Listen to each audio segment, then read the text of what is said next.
How's it going, Bears fans? Nicholas Moreano from the Chicago Audible. To my left here is Andrew Freeman from the Bear Report. We're here to give you our takeaways from day 2 from Mobile, Alabama, Hancock-Whitney Stadium. And Andrew, I just want to start off with you because you were on this side of the field kind of monitoring the linemen. What was going on there? Who stood out?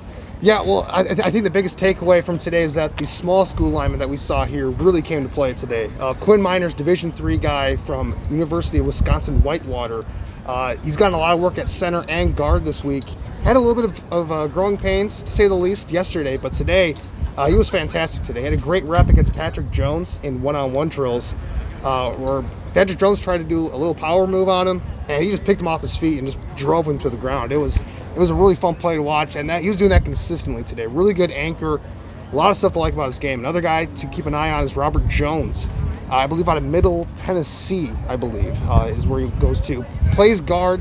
Another one of those guys where if he gets his hands on you, I mean, there's nothing you can do. He's got exceptional power at the point of attack. He's got a very good anchor, and so he's got a lot to build off of. Very exciting stuff there. And then finally, a guy that has gotten a lot of attention in the pre-draft process before, but he's a tackle from North Dakota State. Dylan Raduns had a very nice day today. Very good power at the point of attack. Very good feet as well to hold up against those speed rushers. He did a lot of good stuff in the one-on-one pass rep drills.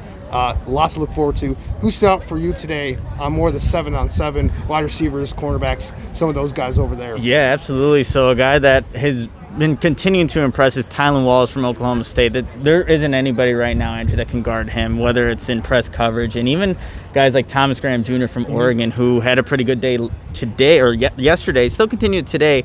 Didn't have quite the day against Tylan Wallace. Again, he's a tough cover there. Another guy that continues to have a good practice, Nico Collins from Michigan. Yep. I mean, you see how big he is and able to run downfield and then even create separation. That's exactly what you want to see from a guy like that. But also the kid from UCLA, and I'm blanking on his name right now, Felton.